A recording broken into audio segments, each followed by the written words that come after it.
Praise the Lord. Hallelujah. To God be the glory. Ah, sa ngayon, we are now in Genesis chapter 22. Kamusta po kayo? Ngayon, eto po tayo uli ngayon ha. Magsasama-sama uli tayo. Genesis chapter 22 says, is a powerful chapter about faith, obedience, and total trust in God. God tests Abraham by asking him to offer his beloved son Isaac, the very child of promise. Though the request was deeply painful and difficult to understand, Abraham chose to obey, believing that God is faithful and can provide a way. Okay? So, sinubok ng Panginoon. Tinest ng Panginoong Diyos si Abraham sa pamamagitan ng kanyang anak na si Isaac. Sinabi ng Panginoon sa kanya, pumunta ka dito sa lugar na to at may pagagawa ako sa iyo. So, isinama niya ang kanyang anak at naghanda siya ng panggatong, kutsilyo, sinde, para sa gagawin niyang sacrifice na nakahanda siya. Sabi nga, it is though the request was deeply painful and difficult to understand, hindi niya maintindihan but still, he trusts God. Yun lang ang alam niya. At the moment Abraham lifted the knife, God stops him and provides a ram as a substitute sacrifice. This shows that God never intended human sacrifice, but rather wanted to reveal Abraham's faith and point forward to God's own provision. Ibig sabihin, nung papunta sila ng anak niya doon, nagtatanong ang anak niya, pupunta po tayo dito, mag-offer kayo ng sacrifice, mag-worship tayo kay Lord. Pero nasaan po ba yung i-offer natin?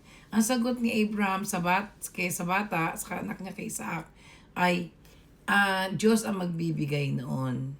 So, pagdating nila doon, inayos niya yung paggatong na paglalagay niya at tinali niya yung anak niya si Isaac. At hinanda niyang saksakin ito, pero mabait ang ating Panginoon. The God stops him and provides a ram. So, nung sasaksakin na niya, meron siya nakitang may tumawag sa kanya. Sabi sa kanya ng anghel, Abraham, Abraham, huwag mong gawin yan. Doon niya narinig na huwag mo sasaktan ang bata. Narinig niya yung boses na yon from the angel na sugo ng Panginoon. At nakakita siya ng tupa na kapalit na siya niyang gagawing sacrifice instead na yung anak niya. God then reaffirms His covenant, blessing Abraham because of his obedience. This chapter reveals of God as Jehovah Jireh, the Lord who provides. Yan po yung ating ito yung nilalaman ng chapter 22. Hindi nag-atubili si Abraham na ibigay ang kanyang anak dahil nananalig siya sa Panginoon na ang Panginoon ay hindi nananakit ng tao, ng human. So, merong nakahanda ang Panginoon. Sinubok lang niya talaga kung gaano ka-faithful at katapat si Abraham. Sa panahon natin, siguro, walang makagagawa niyan. Magtatanong, may takot, dahil tao tayo. Pero dapat hindi tayo ganun. Dapat talagang ibigay natin sa Panginoon, come what may, kailangan ibigay natin sa Panginoon yung faith natin. What are the lessons we get from Genesis 22? Okay, God may test our faith. That's reveal what is truly in our hearts and deepens our trust in God. So yun, sinubok lang naman siya ng Panginoong Diyos kung gaano siya katapat at ka-faithful sa Kanya. Obedience requires sacrifice. The obedience means surrendering even what is most precious to us. Kailangan sumunod tayo sa sumunod. Obedience often requires sacrifice. Sa pagsunod natin talagang meron yan sakripisyo. No? Trust God even when you do not understand. Abraham obeyed without knowing what the outcome, believing in God's faithfulness. Kahit hindi mo naintindihan, kahit naguguluhan ka, bakit nangyayari ito sa buhay mo, basta ang importante, may tiwala ka sa Diyos. Actually, nangyayari sa atin yan eh. Kung may hinihingi nga tayo sa Panginoon, di ba? Sabi natin, Lord, bigay mo sa akin to, ganyan. Pero hindi binibigay. Instead, iba ang binibigay niya. So, hindi natin naintindihan. Ganun din yung kay Abraham. Hindi natin naintindihan. Hindi niya alam kung bakit niya hiningi yung anak niya para maging sacrifice. God provides at the right time. The ram appeared exactly when it was needed. God's provision is always on time. God is always on time. God honors faith and obedience. Because Abraham obeyed, God confirmed His promises and blessings. Ibig sabihin to sa buhay natin,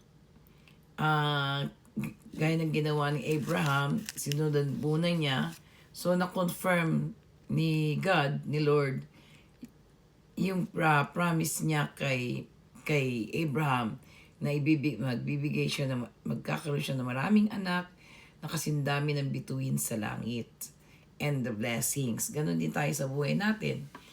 Kapag may pinangako tayo sa ating mga anak, na para maging mabuti siyang tao, or meron silang hiningi sa atin at gumawa sila ng maganda, ng magandang trabaho, so binibigyan din natin ng blessings, di ba? God never delights in human suffering. The test showed Abraham's faith, not God's desire for harm. Hindi nananakit ang Panginoon. Sinusubok lang niya tayo. Kung gaano tayo ka-faithful, kung gaano tayo katatag ng pananalig natin. Kaya ang prayer ko nga parati kay Lord, bigyan niyo po ako ng tapat na puso, dagdagan niyo po sipag ko sa pagpupuri sa dakilang pangalan, at triplehin niyo po ang sipag ko, at patatagin niyo po ako, lalo na pag nagdarasal ako, nagbabasa ako ng Bible. Bilang tao, dumarating din sa akin yung naantok ho ako. Habang nagbabasa ako naantok, pero pinaglalaban ako, sabi ko, Lord, kailangan matapos ko to, wag mo ko hayaang matulog. Huwag mo ko kaya makatulog. Talagang tinatapos ko. Yung mata ko pumipikit-pikit na talaga. Hindi mo kaya, masakit na ulo ko. Pero tinatapos ko yung binabasa ko. Dahil ayokong matulog na hindi ko ito natapos. Dahil hindi rin ako makakatulog ng mahimbing. Dahil mag-guilt ako. Magkakaroon ako ng guilt. God sees our hearts. God stopped Abraham once his willingness was proven. Faith begins in the heart. See? Sabi ko sa inyo, ang faith natin, nag-uumpisa yan sa puso. Kasi nga kung ano naman ang puso, yan ang lumalabas sa bibig at sa utak. So lahat, dito yan ang gagaling sa puso. God is in our heart. Nakikita ni Lord, nababasa ni Lord at naririnig ni Lord ang lahat ng laman ng ating puso. Okay?